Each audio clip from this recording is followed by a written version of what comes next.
నమస్తే, తెలుగు రాజ్యంకి స్వాగతం. నేను మీ సంధ్య. ప్రస్తుతం దేశవ్యాప్తంగా ఒకే భజన జరుగుతోంది. అది మనందరికీ తెలిసిందే, ప్రధాని మోదీ భజన.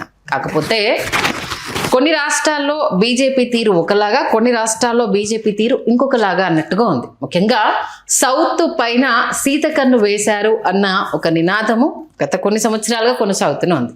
ముఖ్యంగా సౌత్లో పాగా వేయాలనుకున్నప్పుడు దానిపైన ఎక్కువ దృష్టి పెట్టాలి. కానీ బీజేపీ ఈ అంశంలో కొంత వెనకబడిందన్న వాదన, అలాగే హిందుత్వవాదం తప్పితే ఇంకొక ఎజెండా లేకుండా ముందుకు సాగుతోంది అన్న ఇంకొక అపవాదు రెండు ఉన్నాయి. అసలు బీజేపీ జెండా ఏంటి, ఎజెండా ఏంటి తెలుసుకునే ప్రయత్నం చేద్దాం. సామాజిక మంత్రిత్వ శాఖ డెవలప్మెంట్ బోర్డు మెంబర్ తుర్క నరసింహులు గారు మనతో ఉన్నారు. ఆయన ముందు కొన్ని ప్రశ్నలు ఇచ్చే ప్రయత్నం చేద్దాం. ఏది సమాధానం వస్తుందో ఆయన మాటలోనే విందాం. నరసింహులు గారు నమస్తే. నమస్తే. ప్రజెంట్ బీజేపీ గురించి దేశవ్యాప్తంగా చర్చ, కొన్ని విషయాల్లో పాజిటివ్గా, కొన్ని విషయాల్లో నెగిటివ్గా. మీ విషయానికి సంబంధించి బీజేపీ అంటే ముందుగా మీరేం చెప్తారు? ప్రపంచం మొత్తం, not only with in the country, entire world is thinking of Modi గారి టీం గురించి ఆలోచిస్తూ ఉంది. భారతదేశం గురించి ప్రపంచం మొత్తం ఆలోచిస్తూ ఉంది. అయితే బీజేపీ గురించి చెప్పాలంటే పెద్ద మహాసముద్రం, ఓ సనాతన భారతీయ తాత్విక చింతన పునాదుల మీద కొద్దిమంది చేతుల్నే అధికారం, కొద్దిమంది చేతుల్నే ఆస్తులు ఉండకూడదు. కుల రాజకీయాలు, కుటుంబ రాజకీయాలు, కుటుంబ పార్టీలు, కుల పార్టీలకు టార్గెట్ బీజేపీ. తర్వాత భారతదేశాన్ని ఈ స్థితికి, మధ్యయుగ కాలం నాటి స్థితికి తీసుకుపోయే ఒక కాంగ్రెస్ పార్టీ యొక్క అకృత్యాలు. కాంగ్రెస్ పార్టీ ఈ దేశానికి సంబంధించిన పార్టీ కాదు, ఈ తత్వానికి, భారతీయ తత్వానికి సంబంధించిన పార్టీ కాదని చెప్పేసి ఆనాడు 370 ఆర్టికల్ పెట్టినప్పుడు, ఆనాడు భారతదేశంలో ఈ భారతీయతకు వ్యతిరేకంగా అవలంబించిన విధానాలకు వ్యతిరేకంగా జనసంఘ్ స్థాపన జరిగింది. ఆ జనసంఘ్ స్థాపన మూలాల నుంచి భారతీయ జనతా పార్టీ తర్వాత ఏర్పడ్డది.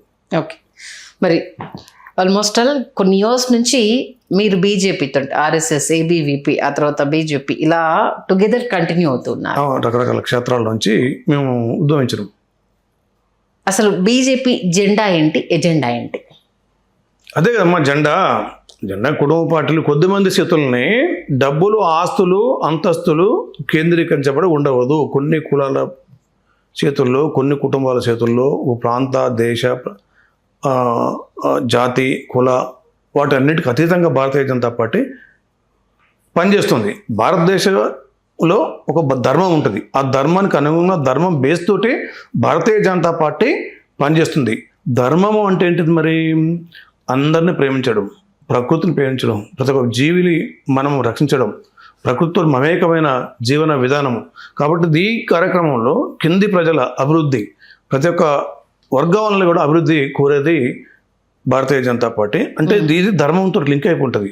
మరి ధర్మం అంటే ఏంటంటే మరి అందరిని ప్రేమించడం, ప్రకృతిని ప్రేమించడం, మనను ప్రేమించడం, మనం ప్రకృతితో మమేకమై జీవించడం, ప్రజలతో మమేకమై జీవించడం, అందరికీ అవకాశాలు కల్పించడం, అందరికీ అన్ని విధాలుగా అవకాశాలు కల్పించి వృద్ధిని తీసుకురావడం. అన్నిగా ఆధ్యాత్మికత అవుతుంది, సామాజిక అవుతుంది, భౌతిక అవుతుంది, భౌతిక వనరుల ప్రకారంగా అవుతుంది, తర్వాత అన్ని రకాలుగా సైంటిఫిక్ అవుతుంది, అన్ని రకాలుగా అన్ని ప్రజలకు సమాన అవకాశాలు కల్పించాలని చెప్పేసి ఉంటాయి. తర్వాత వీళ్ళందరూ దేశం గురించి ఆలోచించాలి, ధర్మం గురించి ఆలోచించాలి, ఇవన్నీ ప్రజలు కూడా ఎన్నింటి గురించి ఆలోచించాలి. ఏదైతే చెప్తున్నో వాటన్నిటి గురించి ప్రజలు కూడా ఆలోచించాలి. కామన్ పీపుల్ కూడా ఆలోచించాలంటే అతనికి ఏం కావాలి? కడుపు నిండా భోజనం కావాలి, మినిమం నీడ్స్ వెళ్ళాలి, బట్ట పొట్ట, వాటికి కంఫర్ట్గా ఉండాలి. అతను కంఫర్ట్గా ఉన్నప్పుడు వాడు దేశం గురించి, ధర్మం గురించి, ఇంకేదో గురించి ఆలోచిస్తారు. కాబట్టి భారతీయ జనతా పార్టీ సిద్ధాంతం అంత్యోద్యమం, కింది ప్రజల అభివృద్ధి, దేశ అభివృద్ధి అని చెప్పేసి అంత్యోద్యమ సిద్ధాంతం అని చెప్తాం. దాన్ని గాంధేయ సోషలిజము, అది గట్టి సిద్ధాంతం. అది ఈ సిద్ధాంతం భారతీయకు అనుకూలంగా ఉంటుందని చెప్పేసి ఈ సిద్ధాన్ని పునికి పెంచుకొని భారతీయ జనతా పార్టీ ముందుకు పోతుంది. అది ఈ పోతున్న క్రమంలో రకరకాలుగా అడ్డీస్ వస్తుంటాయి, మాకు ఎన్నుకుంటూ పోతూ ఉంటాం మేము. ఇప్పుడు మీరు చెప్పిన అన్నింటిపైన Bharatiya Janata party stick on అయ్యిందా? అన్నింటినీ సమన్యాయంగా సమతూకంలో పెట్టి అందిస్తుందా? 100% ఎవరు కరెక్ట్ అయ్యాడమ్మా. 100% దట్ రిలేటివ్ ఉంటుంది. అది మిగతా పార్టీల కంటే మేము బెటర్ ఉంటాం, అన్నిట్లో బెటర్ ఉంటాం. కాంగ్రెస్ కంటే కుల పార్టీల కంటే కుటుంబ పార్టీ.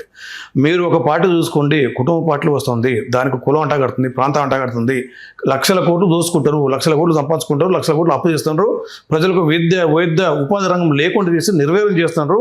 ఇది కంప్లీట్ ధర్మానికి వ్యతిరేకంగా చేస్తున్నారు.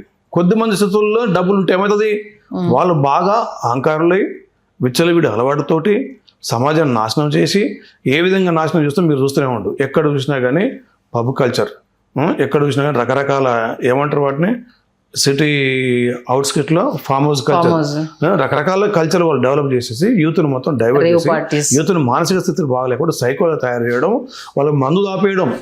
ప్రజలకు మొత్తం మందు ఆపాలి. మందు దాపితే ఎంత ఆదాయం రావాలి, 30,000 కోట్ల లాభం రావాలి. 30,000 కోట్లు వస్తే ప్రజలు మందాగి, పేద ప్రజలు మందాగి వాళ్ళ యొక్క రక్తాన్ని చెమటగా మార్చి సంపాదించుకుంటే ఆ డబ్బులు మొత్తం ఎవరు పెట్టాలి, బార్ షాపులో, వైన్స్లలో, లిక్కర్ వాళ్ళది, లిక్కర్ కంపెనీ వాళ్ళది, తర్వాత వీళ్ళు గవర్నమెంట్కి ఇస్తే ఆ ప్రజల్ని రక్తాన్ని పీడించి మళ్ళీ పరిపాలించాలి వీళ్ళు. అట్లాంటి ఈ విధంగా వాళ్ళు తయారు చేస్తారు. కానీ ప్రజలకు విద్య కల్పించాలి. భారతీయ జనతా పార్టీ ఉంది, ప్రజలకు విద్య వైద్యంతో పాటు ఉపాధి కల్పించాలి.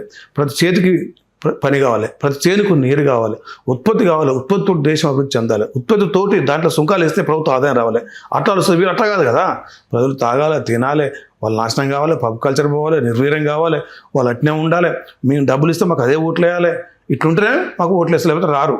అది విచిత్రం అనిపిస్తుంది అంటూ. వాళ్ళు మీటింగ్ పోతే 100 మంది, 1000 మంది, లక్షల మంది పోతారు. ఎందుకు పోతారు అర్థం కాదు జనాలకు. ఎందుకంటే ఆయన కుటుంబ పార్టీ అయినా కానీ, లక్షల కోట్లు దోసుకున్నా కానీ, 1000 కోట్లు దోసుకున్నా కానీ, అహంకారం పెంచుకున్నా కానీ, అయినా కానీ వాళ్ళు మీటింగ్ పోతే ప్రజలు పోతారు. ఓకే, అట్లా అంటే మీ మీటింగ్ లోకి వచ్చే ప్రజలు స్వచ్ఛందంగా వస్తున్నారా? స్వచ్ఛందంగా రాకపోవచ్చు, కానీ అర్థం ఉంటుంది. మా మీటింగ్ వచ్చి దేశం కోసం, ధర్మం కోసం, దీనికోసం వస్తూ ఉంటారు. అంటే ఎక్కువ ఇప్పుడు మీరు కొందరి చేతుల్లోనే గుత్తాధిపత్యం పెట్టేసి వాళ్ళ చుట్టూనే రాజకీయాలు దింపుతూ, ఒకప్పుడు మోదీకి ఫేవర్ చేసిన వాళ్ళకే అన్ని కాంట్రాక్ట్లు అప్పచేసి అదాని, అంబానీ వీళ్ళని తప్పితే ఇంకా డెవలప్ చేసింది ఏముంది అన్న క్వశ్చనే కదా రేజ్ అవుతుంది. అవును. అయితే ఏంటంటే అదాని, అంబానీ అటువంటి వాళ్ళు కూడా దేశానికి కావాలి. ఎందుకంటే మల్టీనేషనల్ కంపెనీస్ చాలా ఉన్నాయి, 100,000, 1,000, లక్షలు కూడా అయితే దేశంలో. ఈ మల్టీనేషనల్ కంపెనీస్ డెవలప్ అవుతుందంటే మనకి ఏదైనా ఆపద వస్తే, ఏదైనా కాలమైట్ వస్తే దేశానికి ఉపయోగపడరు. మీరు చూడండి, మన ఎన్ని ఆపదలప్పుడు మన స్వదేశీ కంపెనీలు ఉపయోగపడ్డాయి. టాటా అవుతుంది, వీళ్ళు అవుతుంది, రకరకాల కంపెనీలు చాలా, మన కరోనా విషయంలో అవుతుంది, ఎన్నో యుద్ధాల సమయంలో అవుతుంది. మన కంపెనీలు మనకి ఉపయోగపడతాయి. విదేశీ కంపెనీలు, మల్టీనేషనల్ కంపెనీలు మనం ఓవర్టేక్ చేయాల్సిన అవసరం ఉంటుంది. ఆ స్థాయిలో మనం కూడా పోవాల్సింది. మన కంపెనీలు విదేశాలు పెట్టుబడి ఉంటుంది, అదొక భాగం. మీరు అన్నట్టుందంటే కొద్దిమంది స్థితుల్లో ఉండదు, అది డీసెంట్రలైజ్ కావాలి. ఇంకా చాలా మందిని డెవలప్ చేయాలి.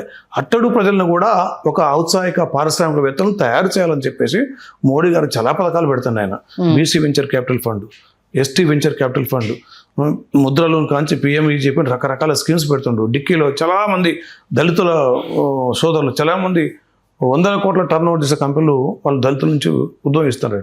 కాబట్టి ఏంటంటే వీళ్ళు మొత్తం సమగ్రమైన మానవాభివృద్ధి, సమగ్రమైన దేశాభివృద్ధి, మానవాభివృద్ధితో దేశ అభివృద్ధి నిర్మితం అని చెప్పేసి భారతీయ జనతా పార్టీ జెండా ఏజెండా. అభివృద్ధి కన్నా అన్ని రాష్ట్రాల్లో కాషాయ ఎజెండా ఎగరడమే ఎజెండాగా పెట్టుకొని వెళ్తున్నారా? అది ప్రతి ఒక్క రాజకీయ పార్టీకి అది లక్షణం. అది అధికారం ఉంటేనే కదా చేసేది. అధికారం లేదు కదా, అధికారం ఒక సాత్విక పద్ధతిలో అవ్వట్లేదు కదా. కేంద్రంలో మీరు అధికారంలో ఉన్నారు కాబట్టి షిండేలను ఏర్పాటు చేసుకుంటూ, ఉన్న ప్రాంతీయ పార్టీలను తొక్కుకుంటూ, వాటికి ఆల్టర్నేట్ లేకుండా చేస్తూ మీలో కలుపుకోవడము, లేకపోతే ఎదురొస్తే తొక్కేసి ముందుకెళ్ళడం, ఇదే కదా జరుగుతుంది. షిండేలు వీళ్ళు తయారు స్థితులు కదమ్మా, అయ్యారు కదా మహారాష్ట్రలో. వాళ్ళు సొంతంగా పుడతారు. సొంతంగా ఎందుకు పుడతారు అంటే, వీళ్ళ లక్ష్యం ఏంటి, కుటుంబ పార్టీ లక్ష్యం దోసుకుంటూ, ఆ దోసుకుంటూ సాలక సిండేల కుటుంబంలో పుడుతున్నారు. తెలంగాణ కూడా సిండే పుట్టినామా, ఎవరు కవితమ్మ, ఆమె కూడా సిండే బీజేపీ పుట్టించిందా? అట్లా పుడతా ఉంటారు, వస్తూ ఉంటారు. అంటే వాళ్ళు పడక. ఇప్పుడు జగన్ ఇంట్లో పుట్టింది ఆ కాంగ్రెస్, ఆమె కూడా సిండే పుట్టింది. వీళ్ళు పుట్టించారా? సంపాదించుకొని ఆస్తులు ఎక్కువైపోయి వామిటింగ్ వస్తే చేసి ఒకరిదోలు నాకలేక, ఒకరిదోలు ఆస్తుల పంపకంలో కొట్లాళ్ళు వచ్చి మళ్ళీ ప్రజల మీదకి వస్తున్నారు. వల్ల మేము సంవత్సరాలము, మేము మీకోసం వస్తున్నాము, బాగా డబ్బు ఆస్తులు సంపాదించుకొని ఏం చేయలేక మళ్ళీ ప్రజలు దీవెనలు కావాలి. దీవెనలు అయితే మళ్ళీ ప్యూరిఫైడ్ అవుతున్నారు. దానికోసం వస్తారు వాళ్ళు. లక్షల కోట్లు, 1000 కోట్లు సంపాదించుకొని మళ్ళీ ప్రజల ముందుకు వస్తారు. ఎందుకు వస్తారు అట్లా? సిండేలు వీళ్ళు తయారు చేసినట్టు కాదు. భారతీయ జనతా పార్టీ తయారు చేసింది. కవితమ్మని బయటకు వెళ్ళామన్నా మనం, అక్కడ జగన్ చెల్లిని బయటకు వెళ్ళాలని చెప్పారా? ఎందుకు వెళ్ళని చెప్పారు? అక్కడ మీరు సిండేలు చెప్పారు కదా, ఇది మహారాష్ట్రలో మహారాష్ట్ర ఎందుకు బయటకు వెళ్ళిండు? అసలు మహారాష్ట్ర శివసేన ఉద్దేశం ఏంది? శివసేన పూర్తిగా హిందుత్వవాదం, పూర్తిగా భారతీయత. వాళ్ళు మొఘలుకు వ్యతిరేకంగా శివాజీ ఎవరికి వ్యతిరేకంగా చేసినండి? మొఘలుకు వ్యతిరేకంగా పోరాడారు, చేశారు కదా. ఎవరికి? ఔరంగజేబుకి వ్యతిరేకంగా చేశారు. అంతకుముందు మళ్ళీ పోరాడినరు, తర్వాత కూడా మళ్ళా ఈ బహుమని సుల్తాన్తో పోరాడినరు. తర్వాత విదేశీయులకు అవుతుంది, మొఘళ్ళకి అవుతుంది, ఇస్లాం మత వ్యాప్తికి వ్యతిరేకంగా పోరాడండి వాళ్ళు. మరి కాంగ్రెస్ ఏమంటుంది? కాంగ్రెస్ ముస్లిం కాంగ్రెస్ అంటుంది కదా. కాంగ్రెస్ అంటే ఏంటిది? ముస్లిమే కాంగ్రెస్ అంటుంది కదా. ఇక్కడ అంటుంది. ఎవరు మన ముఖ్యమంత్రి అన్నాడు కదా. తర్వాత వాళ్ళ నెహ్రూ ఫ్యామిలీ అదే చేస్తుంది కదా. రామాజన్ వద్దంటారు వాళ్ళు. పోయి బాబ్రీ మసీద్ పోయి మీరు గూగుల్లో కొట్టండి. ఎవరి ఇయర్ బాబ్రీ మసీద్ పోయి ఇందిరాగాంధీ కానీ, నెహ్రూ కానీ, తర్వాత రాజీవ్ గాంధీ కానీ వీరందరూ బాబ్రీ మసీద్ పోయి నవాజ్ చేసి వస్తారు. ఏమంటుందని నవాజా అక్కడ మసీదా ఏమో చేసి వస్తారు వాళ్ళు. మీరు గూగుల్లో కొట్టండి ఎన్నిసార్లు. రామాజన్ వద్దంటారు వాళ్ళు. తర్వాత ఢిల్లీలో వాళ్ళ పేర్లు ఏం పేరుతారు? మళ్ళీ ఢిల్లీలో మహమ్మద్ బిన్ తుగ్లక్ పేరు పెడతారు. తుగ్లక్ అంటే ఎవరండి? దక్షిణ భారతదేశం దాడి చేసి దేవగిరి యాదవులను దాచి ఇక్కడ దాడి చేసి కాకతీయ రాజ్యాన్ని కొల్లగొట్టి 6 నెలలు స్థైర్య విహారం చేసి గ్రామాలలో మంచి ఆడపడుచులను ఎత్తుకొని పోయి అమ్ముకున్నారు, శిలలు దోసుకున్నారు. తర్వాత ఈ టెంపుల్స్ కొల్లగొట్టారు, సంస్కృతి లేకుండా చేశారు, ఘోర కృత్యాలు చేశారు కదా. వాళ్ళ పేర్లు పెడతారు ఢిల్లీలో. నెహ్రూ పెడతాడు. నెహ్రూకి ఏం కావాలో? మంచిగా తుగ్గకుడు కావాలి నెహ్రూకు. కాబట్టి ఎందుకు చెప్తానంటే ఈ విషయం ఏంటంటే, మీరు సిండెల్ అన్నారు కదా. మరి ఈ కాంగ్రెస్ అదే శివసేన ఎవరితో పొత్తు కలిపిందండి? అక్కడ కాంగ్రెస్ తోటి పొత్తు కలిపింది. మరి కాంగ్రెస్ ప్రభుత్వం శివాజీని అవమానించాడు కదా.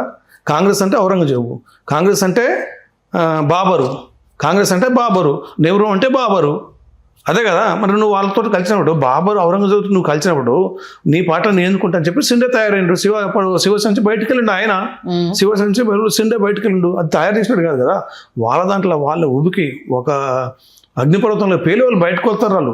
వాళ్ళ విధానాలకు వ్యతిరేకంగా వాళ్ళ దాంట్లో ఆ విధానాలు ముదిరి. కానీ సిండేలు భారతీయ జనతా పార్టీ ఎప్పుడు సిండేల్ని తయారు చేయదు. వాళ్ళే వస్తారు. మన లాస్ట్కి వచ్చిందంటే సముద్రం అంటే భారతీయ జనతా పార్టీ వీళ్ళు కలుస్తారు ఎప్పటికైనా కానీ. కాబట్టి మీరు చూడండి, నెహ్రూ ఫ్యామిలీ, నెహ్రూ తాత ఎవరు అని చెప్పానండి. మీరు ఒకసారి చూడండి, అతను ఏం పేరు? గాజుద్దీన్ గాజీ అనే పేరు. ఆయన ఎవరు? 1857 తిరుగుబాటులో అప్పుడు ఢిల్లీలో ఎర్రకోటలో ఢిల్లీలో ఆయన ఒక పోలీస్ ఆఫీసరు. రెండో బహదూర్ షా కాలంలో, మొఘలు చివరి చక్రవర్తి రెండో బహదూర్ షా కాలంలో ఢిల్లీలో ఆయన నెహ్రూ యొక్క తాత పోలీస్ ఆఫీసర్, కొత్వాల్ కమిషనర్. మరి బ్రిటిష్ వారు ఆక్రమించుకున్న తర్వాత బహదూర్ షాని జైలు వేసి సంపుతుంటే ఈయన పోయి వీళ్ళంతా పోయి మళ్ళీ కాశ్మీర్లో అక్కడ దాచుకొని పేరు మార్చుకొని ఏం చెప్పారు? గాజీ లేదు, మోయిన్ ఖాన్ లేడు, గాజీ లేదు, నెహ్రూ అని పేరు పెట్టుకోరు. మీరు చూడండి, నెహ్రూ అనే ఇంటి పేరు మీద వాళ్ళు ఉన్నారా దేశంలో? ఎవరు ఉండరు, వాళ్ళే ఉంటారు. మళ్ళీ నెహ్రూ అంటే వాళ్ళు ఎవరు ఉండరు? జవహర్లాల్ నెహ్రూ, తర్వాత అంతకుముందు మోతీలాల్ నెహ్రూ, వాళ్ళ పేరు మీద ఇంటి పేరు ఎవరు ఉండరు. వాళ్ళ అన్నీ తగిలించుకునే. కాబట్టి అంటే వీళ్ళు తగిలించుకుంటే కాంగ్రెస్ పేరు ఇంటి పేరు తగిలించుకుంటారు. కాంగ్రెస్ కూడా అసలు కాంగ్రెస్ కాదు, ఇందిరా కాంగ్రెస్. ఇది మీరు అన్నది అసలు కాంగ్రెస్ అనుకోరా? ఇదేనా? ఇది ఇందిరా కాంగ్రెస్. అసలు కాంగ్రెస్ ఇది తగిలించుకున్న పేరే. జాతీయ తగిలించుకున్నారు వాళ్ళు, ఎక్కడో పెట్టరాలు. జాతీయ తగిలించుకుందే, అది పేరు తగిలించి అని తగిలించుకున్నాయి. అటువంటి పార్టీతో శివసేన కలిసిందండి. అటువంటి వాళ్ళతో శివసేన కలిస్తే సిండెల్ బయటకు రారా? సిండెల్ బయట దాంట్లో భారతీయ జనతా పార్టీ తప్పే ఉంది. మీరు అంటా ఉంటారు సిండెల్ బయట తెచ్చిందండి. నోటలు ఇవన్నీ తెలవాలి కదా ప్రజలకు. మీ దగ్గర తెలుపుతున్నాం మేము. మీరు తయారు చేశాక శివసేన బయటకు వచ్చిందా? మేము చెప్తాం ఇప్పటిదాకా లేకపోతే ముందే శివసేన బయటకు వచ్చింది. శివసేన పార్టీ దాని మౌలిక సిద్ధాంతం అది. మౌలిక సిద్ధాంతమే బాబర్కు వ్యతిరేకంగా, ఔరంగజేబుకు వ్యతిరేకంగా, తర్వాత ఈ యొక్క మతత్వానికి వ్యతిరేకంగా, మతకాలకు వ్యతిరేకంగా అక్కడ మేము మరాఠీ బిడ్డలు అనే స్థానిక భావజాలతో ఏర్పడిన పార్టీ అది. దాని పూర్తిగా వ్యతిరేకమైన కాంగ్రెస్ తోటి నువ్వు శివసేన పార్టీ కలిసినప్పుడు దాంట్లో సిండల్ ఎందుకుంటారండి? ఖచ్చితంగా బయటకు వెళ్తారు. అది అదే కదా తెలంగాణ వాదం. మీరు అన్నారు కదా సిండల్ బయటకు వెళ్ళారని. ఇప్పుడు ఎందుకు వాళ్ళ బిడ్డ ఎందుకు బయటకు వెళ్ళింది? కవితమ్మ అదే చెప్తుంది కదా. ఏమని చెప్తుంది? తెలంగాణ ద్రోవుల్ని ముడిసూటి పెట్టుకుండు మా నాయన. తెలంగాణ ద్రోవుల్ని, తెలంగాణ ఉద్యమకాలు తీసి పక్కకు పెట్టిండు. వాళ్ళకి అవకాశం వేయలేదు. తెలంగాణలో ఏమి ఇచ్చిండు? ఆ హామీ వేయలేదు. దళిత ముఖ్యమంత్రి చేయలేదు. 3 ఎకరాల భూమి ఇచ్చిండు. మెడ కోసుకుంటే చెప్పి కోసుకోలేదు మా నాయన. ఇంకా బాగానే బతికిండు. ఇంకా ఇవన్నీ అప్పుడు చెప్పినావు కదా. ఈ హామీలు నెరవేరలేదు, మోసం చేసిండు, నువ్వు మోసం చేసిండు నాయన అని చెప్పిండు. వాళ్ళు ఎవరు అంటలేరు కదా, వాళ్ళ బిడ్డే అంటుంది, కన్నా బిడ్డ అంటుంది కదా. మళ్ళీ బయటకు చేస్తుంటే వాళ్ళు సిండే కవితను అవనైతే కవితను మీరు సిండలు తయారు చేయలేదు కదా. మేము తయారు చేయలేదు అమ్మా, ఎందుకల్లా సిండర్ మా మీద బాగా వేస్తారు. తెలంగాణలో బీఆర్ఎస్ లో ఒక షిండేని తయారు చేయడానికి చాలా రకాల ప్రయత్నాలు చేస్తున్నారు. హరీష్ రావుని మీ వైపు తిప్పుకోవడానికి విశ్వ ప్రయత్నాలు చేస్తున్నారు అనేది టాక్. దాంతో పాటు మొన్న జరిగిన లేటెస్ట్ మీటింగ్ లో రేవంత్ రెడ్డి గారు ఏంటిది ప్లస్ ప్రధాని మోదీ గారి మధ్య జరిగిన సంభాషణకు సంబంధించి మీరు మాతో కలిసి నడిస్తే ఇంకా అద్భుతాలు మనం చేయొచ్చు అనేసి అంటే దాని వెనుక ఏం మతలబు ఉంది, రేపు రోజు రేవంత్ రెడ్డి ముందే ఖర్చు వేసేసుకున్నారా, ఇంకో షిండేని ఇక్కడ కూడా తయారు చేశారా అనేసి భారతీయ జనతా పార్టీ జాతీయ జీవన శ్రవంతి అంటే పార్టీ అది, మా సముద్రం అది, భారతీయతను పునికి పెంచుకున్న పార్టీ అది. ఇవాళ ఈ రెడ్డిస్ అంతా మీ కాంగ్రెస్ అంటారుగా, వాళ్ళంతా భారతీయ జనతా పార్టీ రావాల్సిందే. ఎందుకంటే మీరు చెప్తాను ఏముండు, ఆయన ఏమంటాడు, మీరు ఏమన్నారు ఇప్పుడు, ఈయన పేరు ముఖ్యమంత్రి పేరు చెప్పారు కదా, ఆయన ఏమన్నాడు, కాంగ్రెస్ అంటే ముస్లిం అంటే అన్నాడు కదా. అంతకుముందు ఏమన్నాడు, మనం రెడ్డిస్ రా, మనం ఇట్లరా, మనం గన్నారెడ్డి వారసులు మనంతా ఒకటని చెప్పేసి రెడ్డిస్ అంటే కాంగ్రెస్ అన్నాడు కదా. రెడ్డిస్ అంటే కాంగ్రెస్ అంటే రెడ్డిస్ అన్నాడు. ఇప్పుడు నువ్వు రెడ్డిస్ అంటే ముస్లిం, కాంగ్రెస్ అంటే ముస్లిమ్స్ కాంగ్రెస్ అన్నాడు. మరి రెడ్డిస్ అంతా ముస్లిమ్స్ అన్నట్టు ఇండైరెక్ట్ గా, ఓకే రెడ్డిస్ అంతా ముస్లిమ్స్ అన్నట్టు ఇండైరెక్ట్ గా చూసుకుంటే అంత రెడ్డిస్ అంటే కాంగ్రెస్ అంటే రెడ్డి అన్నాడు. మరి కాంగ్రెస్ అంటే ముస్లిం చెప్పండి, రాజకీయ సందర్భాన్ని బట్టి ఈ కాంటెస్ట్ మాత్రం మీరు రేవంత్ రెడ్డి గురించి చెప్పినప్పుడు, రేవంత్ రెడ్డి నిజంగా రెడ్డిస్ ని మోటివేట్ చేయాలి. ఏ విధంగా మోటివేట్ చేయాలి? కొండవీటి రెడ్డి రాజు ఆయనకి ఇస్తే తెలిస్తే కొండ అనవేమారెడ్డి, ప్రళయవేమారెడ్డి, అనవేమారెడ్డి, కుమారగిరి రెడ్డి, వాళ్ళు రెడ్డి రాజుని పరిపాలిస్తున్నప్పుడు ఎవరు దాడులు చేశారమ్మా? ముస్లిమ్స్ దాడులు చేశారు, బహుమని సుల్తాన్ దాడులు చేశారు, తర్వాత కుతుబ్ షాలు వీళ్ళు దాడులు చేసేసి, తర్వాత అంతకుముందు కాకతీయ కాలం గన్నారెడ్డి మావాడు అంటాడు కదా, గన్నారెడ్డి, బుద్ధారెడ్డి కాకతీయ రాజ్యం ఉంటుంది కదా. మరి కాకతీయ రాజ్యంలో మహమ్మద్ బిన్ తుగ్లక్ దాడి చేసినప్పుడు గన్నారెడ్డి సామంత రాజుల యొక్క భార్యలని పిల్లలు మొత్తం ఎత్తుకపోయిండు. రెడ్డి సామంత రాజు పిల్లలు మొత్తం వాళ్ళు ఎత్తుకపోయిండు, అమ్ముకుండ్రు వాళ్ళు. తర్వాత రెడ్డి రాజ్యం మీద దాడులు చేసి అక్కడ ఉన్న రెడ్డి అమ్మాయిలు మొత్తం అలా అమ్ముకుండ్రు, మొత్తం వాళ్ళ యొక్క సంస్థలు మొత్తం నాశనం చేసిండ్రు, దాన్ని మొత్తం ఇస్లాం చేసినారు. ఎవరు? ఇస్లాం పాలకులు. మరి రెడ్డి అంటే ముస్లిం ఎట్లయితుంది? మరి రెడ్డిస్ కాంగ్రెస్కి ఎందుకు ఓటాలు చెప్పండి. ఈ కాంగ్రెస్ అంటే మీ ముస్లిం అంటారు కదా, కాంగ్రెస్ అంటే ముస్లిం అంటారు. మీ కాంగ్రెస్లో నెహ్రూ వారసులు, మన బాబర్ వారసులు అంటారు కదా, మీ కాంగ్రెస్ అంటే దీని వారసులు ఉంటారు కదా, ఇస్లాం అంటారు కదా. మరి రెడ్డి రాజ్యాన్ని ఇంత కొల్లగొట్టిన వాళ్ళని మరి అది మా పార్టీ అన్న రేవంత్ రెడ్డికి అన్న కాంగ్రెస్కు, మరి రెడ్డిస్ ఎందుకు వెళ్ళి ఓటాలు చెప్పండి మీరు, ఎందుకు ఓటాలు చెప్పండి? ఆటోమేటిక్గా సిండల్ బయలుదేరుతారు. రెడ్డిస్ నుంచి మళ్ళీ సిండల్ బయలుదేరితే ఖచ్చితంగా అలా తెలుసుకుంటే, అరే మన రెడ్డిస్కి కాంగ్రెస్ పార్టీ మనది కాదురా, కాంగ్రెస్ అట ఇది ఇస్లాం పార్టీ అట, ముస్లిం పార్టీ అట, కాంగ్రెస్ అట బాబర్ పార్టీ అట తెలుసుకున్నప్పుడు రెడ్డిస్ ఉండరు కదా, ఆటోమేటిక్ సిండల్ బయలుదేరుతారు. సిండల్ బయలుదేరడం బీజేపీ కాదు, ఆటోమేటిక్ గా సిండల్ పార్టీ నేచర్ అది కాదు. నరసింహ గారు, ఓన్లీ బీజేపీది మత పార్టీ, హిందుత్వ పార్టీ తప్పితే ఇంకోట్లేదా? హిందుత్వం అనేది మతం అమ్మ. హిందూ మహాసముద్రం ఉంది, హిందూ మహాసముద్రం ఎన్నోగా పేరు. హిందుస్థాన్ ఏరోనాటికల్ లిమిటెడ్ ఉంది, హిందుస్థాన్ కేబుల్స్ లిమిటెడ్ ఉంది కదా. తర్వాత హిందుస్థాన్ అంటాం మనం, ఈ దేశాన్ని ఏమంటాం? హిందుస్థాన్ అంటాం అంతే కదా. హిందుస్థాన్ అంటే మొత్తం అరబ్ దేశాలకు పోతే భారతదేశాన్ని ఏమంటారు? హిందుస్థాన్ అంటారు. హిందుస్థాన్లో హిందువులు కదా, మరి మతం ఎట్లయిద్దండి? మతం ఎట్లా చెప్పండి మీరు? హిందూ అంటే మతం ఎట్లయిద్ది మీరు చెప్పండి? దీని మతాన్ని అట్టగట్టేసి మతంతో మమ్మల్ని అంటారు. మతం కాదు. అందుకనే ఏ ప్రాంతాలు వేరైనా, భాషలు వేరైనా, తర్వాత మతాలు వేరైనా, మతములు ఎన్నో ఉన్న మార్గాలు వేరైనా, జాతీయ భావంతో ఒకటని నడవాలని చెప్తుంది భారతీయ జనతా పార్టీ. హిందూ మతం అని మళ్ళీ ఇప్పటికే 3 సార్లు నన్ను ముద్ర చేశారు. It is not a religion, it is not a భారతీయత. హిందూ అనేది భారతీయత. India that is Bharat, Hindustan is Bharat. భారతీయత ఇవన్నీ ఉంటాయి. ధర్మం ఉంటుంది, ప్రతి స్వదేశీ భావజాలం ఉంటుంది, సర్వజన సుఖనే భావం ఉంటుంది, లోక సంస్థ ఉంటుంది, ఇవన్నీ ఉంటాయి. అది భారతీయ తత్వం. అది భారతీయ తత్వాన్ని పునికి పెంచుకొని ప్రపంచంలో మన దేశం ఇప్పుడు తెలియవస్తుంది. భారతదేశం ఎందుకు చెప్తుంది? మీరు చూడమ్మా, భారతీయత అంటే భారతదేశం యొక్క మౌలిక తత్వం ఏంటంటే, భారతీయ జనతా పార్టీ జనసంఘాన్ని దీని యొక్క మౌలిక సిద్ధాంతం ఏంటంటే, స్వాతంత్రం వచ్చినప్పుడు ప్రపంచంలో 2 ఆర్థిక వ్యవస్థలు ఉన్నాయి. ఒకటం సోషలిస్ట్ పెట్టను, ఒకటం క్యాపిటలిజం.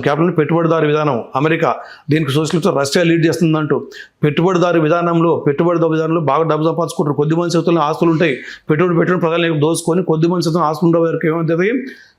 అప్పుడు ప్రజల యొక్క జీవితాలు స్వేచ్ఛ మొత్తం డబ్బు నుండి కాళ్ళ కింద ఉంటుంది. డబ్బు నుండి కాళ్ళ కిందనే ప్రజల యొక్క స్వేచ్ఛ, జీవితం, రాజకీయం అంతా డబ్బు నుండి కాళ్ళ కింద ఉంటుంది. కాబట్టి ప్రజలకు అక్కడ స్వేచ్ఛ కానీ, ఆర్థిక స్వేచ్ఛ కానీ, సామాజిక స్వేచ్ఛ ఏది ఉండదు. కాబట్టి పెట్టుబడిదారు విధానం పనికిరాదని చెప్పాను. తర్వాత క్యాపిటలిస్ట్. మరి అక్కడ ఆర్థిక సంపద అవుతుంది, ఆస్తులు అవుతుంది, అధికారం అవుతుంది, రాజ్యం కింద ఉంటుంది. రాజ్యం కింద ఉంటుంది. ఏది ఇక్కడ చైనా కానీ, ఉత్తర కొరియా కానీ, అక్కడ కానీ అంటే దాని కింద ఉంటుంది. అంటే ప్రజలు వాళ్ళ కింద బానిసలుగా స్వేచ్ఛ లేకుండా వాళ్ళు ఉంటారు. కాబట్టి స్వేచ్ఛగా ఉండాలంటే మన పెట్టుబడిదారు విధానం కాదు, అది కాదు, మాధ్య భారతం, మన ధర్మంతో, మన భారతీయ తత్వంతో మన ఆర్థిక విధానం ఉండాలి. గ్రామరాజ్యం, రామరాజ్యం, ప్రతి చేతికి పని కలవాలి. తర్వాత వృత్తులు, ఉపాధులు, కింది వృత్తులు ఎట్లా ఉంచాలి, ఆ వృత్తి కుటీర పరిశ్రమ మారాలి, కుటీర పరిశ్రమ చిన్నతర పరిశ్రమలే, ఆ వృత్తులు ఇట్లా అభివృద్ధి చెందాలి. అగ్గిపెట్టెలు తయారు చేసే పద్మశాలు పెద్ద ఆస్తుపరులు ఎదగాలి. ఇట్లా ఈ కుటీర పరిశ్రమలు, ఈ యొక్క మధుర, మీనాక్షి, కంచి, కామాక్షి టెంపుల్ కట్టిన ఈ యొక్క విశ్వబ్రహ్మలు ఎదిగి ఒక పెద్ద పరిశ్రమవేత్తలు ఎదగాలి. ఇట్లా ఈ కుటీర పరిశ్రమగా మారి, చిన్నతర పరిశ్రమ మారి ప్రపంచ ఎగుమతులు మనం చేయాలి. ప్రతి వ్యక్తికి పని కావాలి. ఇది మా సిద్ధాంతం. అది ఇది భారతీయ అంటున్నారు. బట్ ఇప్పుడు గ్రౌండ్ లెవెల్లో జరుగుతున్న రియాలిటీ ఏంటంటే మాకు అధికారం తెలంగాణ అధికారం రాలేదు. అధికారం వస్తే మీరు చెప్తాం ఏం చేయాలని చెప్తాం. అది కేంద్రం చేస్తుంది కదా. కేంద్రం ఎన్ని పథకాలు చేస్తుందండి కేంద్రం. అందుకనే టెక్నాలజీ పెరుగుతుంది. టెక్నాలజీ మారుతున్న క్రమంలో కొత్త కొత్త వృత్తులు వస్తున్నాయి. స్కిల్ డెవలప్మెంట్ ప్రోగ్రామ్స్ 100 కోట్ల 1000 కోట్లు గవర్నమెంట్ ఖర్చు పెడుతుంది కేంద్ర ప్రభుత్వం. వీళ్ళు మ్యాచింగ్ గ్రాంట్ తెచ్చుకుంటలేరు. వీళ్ళు రాష్ట్ర ప్రభుత్వం వాళ్ళకి ఇష్టం ఉండదు కదా, అట్లా అంటది. ఓకే, ఇప్పుడు ఎలా అయిపోయిందంటే సనాతన ధర్మము, హిందుత్వవాదము, హిందుత్వము, ఈ 3 వేరా అని అంటే గ్రౌండ్ లెవెల్లో జరుగుతుంది. తేడాన్ని చూపిస్తుంది. అసలు సనాతన ధర్మం ఒకటి, హిందుత్వవాదం ఒకటి, హిందుత్వం ఒకటి. మరి హిందుత్వవాదం ఏంటి, హిందుత్వం ఏంటి అనేసి అంటే రాజకీయం కోసం వాడుకునేది హిందుత్వవాదం అంట.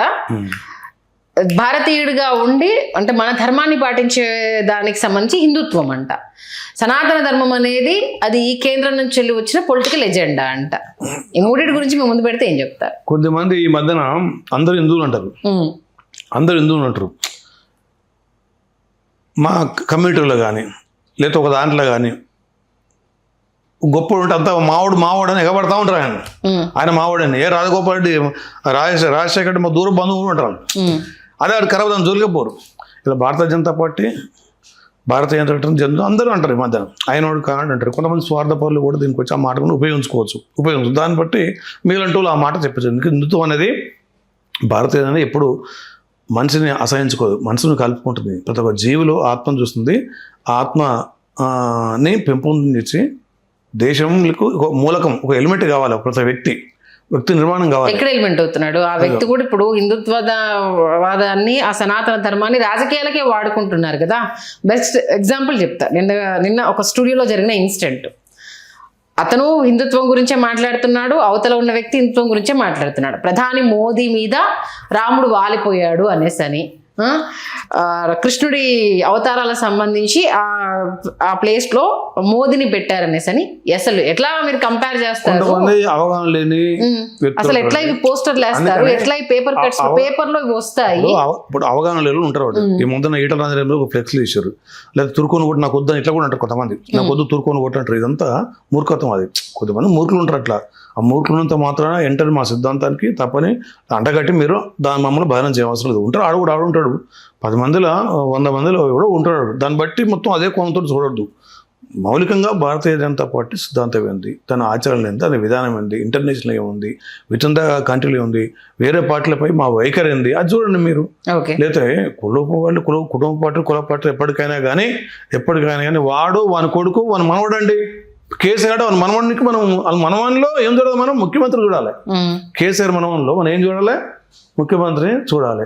భద్రాచలం పంపితే కేసీఆర్ కూర్చుంటే మనవంతులు పంపుతా పెట్టేసి అటువంటి దుర్మార్గులు ఉంటారు అంటది. మీరు చూడండి, ఒకవేళ కేసీఆర్ ఇచ్చింది అనుకోండి, కేసీఆర్ వస్తే మనవాన్ని ఏం చేస్తాడు? మంత్రిని చేస్తాడు. మనకు 25 సంవత్సరాలు ఉండు, మంత్రిని చేస్తాడు. మళ్ళీ 50 ఏళ్ళు ఉన్న తలబండి నాయకులు ఏం చేయాలి? అన్ని సార్ వారసులు భారతీయ జనతా పార్టీ మన ప్రెసిడెంట్ అయింది ఎవరు తెలుసా మీకు?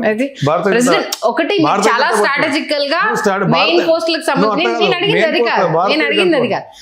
భారతీయ జనతా పార్టీలో వారసుల రాజకీయ ప్రవేశం ఎక్కడ జరగలేదా? అమిత్ షా కొడుకు ఇప్పుడు ఏ పొజిషన్ లో ఉన్నాడు? నేను అడిగిందా, మీరు ఏమన్నారు ఇక్కడ? సరే కేసీఆర్ కొడుకు ముఖ్యమంత్రి అవుతాడా, కేసీఆర్ అల్లుడు వచ్చిండా, కూతురు వచ్చిందా, కొడుకు వచ్చి పక్కన పెడితే నేను అడిగిన స్ట్రైట్ ఏం అడగబోతాం మాకు కూడా అర్థమైంది. భారతీయ జనతా మంత్రి కొడుకు ఎమ్మెల్యే అంటారు, భారతీయ ఎంపీ కొడుకు ఎమ్మెల్యే లేడు మీరు అంటారు. అదే మీరు అన్నది, అదే అదే మీరు అన్నది. అంటే మీరు ఒక సామాన్య చెప్పండి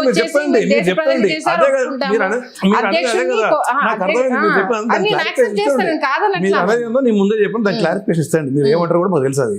అయితే భారతీయ జనతా పార్టీ ఆ విషయం కాదు. ఒక పార్టీ ఉండి ఆ పార్టీకి మళ్ళీ నెక్స్ట్ తండ్రి పోయిన తర్వాత కొడుకు పోయిన తర్వాత మనవడు, వాని చుట్టాలు వాని పక్కాలు ఆ పార్టీకి నడుపుతా ఉంటారు. అప్పుడు నువ్వు ఏ పార్టీ తీసుకో, కుటుంబ పార్టీలు దేశం మొత్తం మీద అట్లా ఉండదు భారతీయ జనతా పార్టీలో అంటాను నేను. అవును, కొద్దిమంది అంటారు, కొద్దిమంది మంత్రి కొడుకు వాళ్ళు ఎమ్మెల్యే కావచ్చు కెపాసిటీ ఉంటే దానికి కూడా అవకాశం ఇక్కడ ఒకటే ఆన్సర్ దత్తాత్రేయ గారు ఉండండి, వాసు జగన్మోహన్ రెడ్డి జంగారెడ్డి గారు ఉండండి. మీరు అట్లా ఒక్క నిమిషం నేను కంప్లీట్ చేయండి. మీరు అన్నట్టు వాళ్ళ వారసులు వచ్చారా రాలేదా, ఎందుకు మేము కష్టపడ్డా చాలు మీరెందుకు అని అనుకున్నారా అన్న ఒక పాయింట్ ఇక్కడ ఉంటుంది. మెయిన్ ఏంటంటే మనం ఇక్కడ జనం యాక్సెప్టెన్సీ లేకుండా, జనం అంగీకారం లేకుండా, ఆమోదం లేకుండా, ఒక్కసారి అంటే తండ్రి చరిష్మా మీద వస్తాడేమో, కానీ ఇన్నిసార్లు గెలుచుకుంటూ వచ్చారు అని అంటే ఆ వ్యక్తిని జనం ఆమోదించారు అన్నది. మీరు ఎన్నిసార్లు కుటుంబ రాజకీయం వచ్చింది, కుటుంబ రాజకీయం వచ్చింది అన్నా కూడా ఒకటి ఇది అంటే హరీష్ రావు అయినా సరే, లేకపోతే వాళ్ళ పార్టీ విధానం, వాళ్ళ జీవన విధానం కంపేర్ చేయట్లేదు. నేను అన్న పాయింట్ ఏంటంటే జనం ఆమోదించారు కాబట్టి అన్నిసార్లు ఎమ్మెల్యేగా గెలిచారు. అది ఏంటిది కేటీఆర్ ఎంట్రీ ఒక కేసీఆర్ కొడుకుగా అది ఉపయోగపడిందేమో, కానీ ఆ తర్వాత తన పనితీరు, తన గుర్తింపు వల్ల ఇక్కడ వచ్చింది తప్పితే కేసీఆర్ గారి అది ఓన్లీ తన ఎంట్రీకి మాత్రమే. ఇది హరీష్ రావు కేసీఆర్ గారి అల్లుడుగా వచ్చాడేమో, కానీ ఆ తర్వాత హరీష్ రావు జనం మనిషి అయిపోయాడు. జనంలో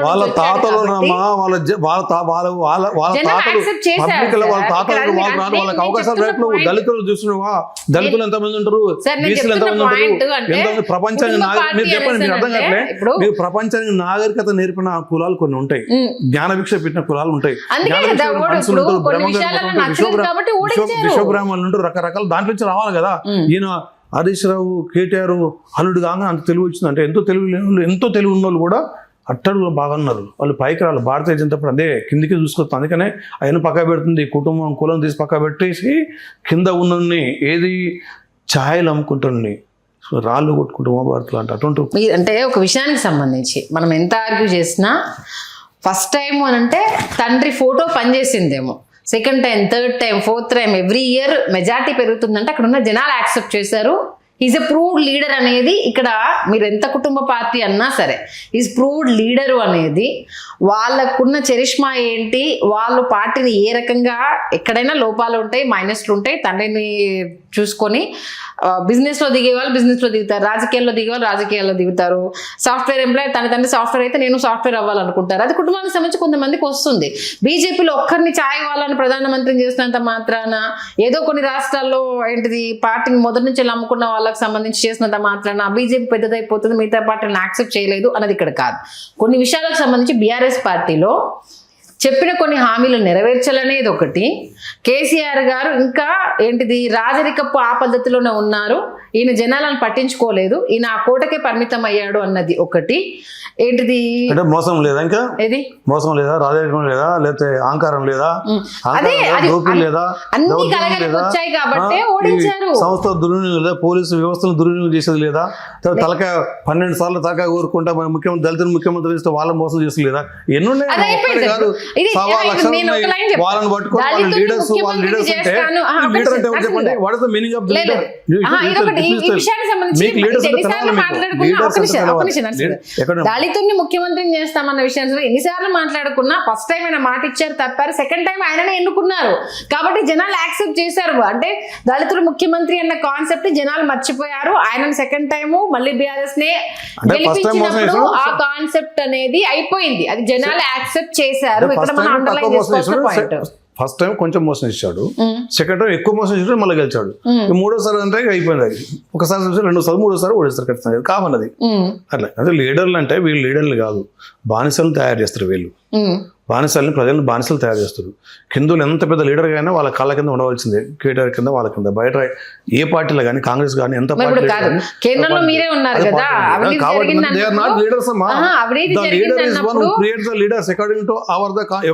ఇండియన్ కాంటెక్స్ట్ ఓకే కాన్సెప్ట్.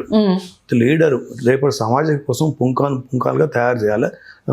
అలాంటి లీడర్ ని మొత్తం తెలంగాణ లీడర్ మొత్తం తెలంగాణ భావజాలంతో వచ్చిన కళాకారులు లీడర్ మొత్తం తొక్కేసింది. లీడర్ మొత్తం తొక్కేసింది. కేసీఆర్ తెలంగాణ లీడర్స్ మొత్తం తెలంగాణ వాదాన్ని డెవలప్ చేసిన లీడర్స్ మొత్తం తెలంగాణ లేపిన లీడర్స్ మొత్తం తొక్కేసిండు.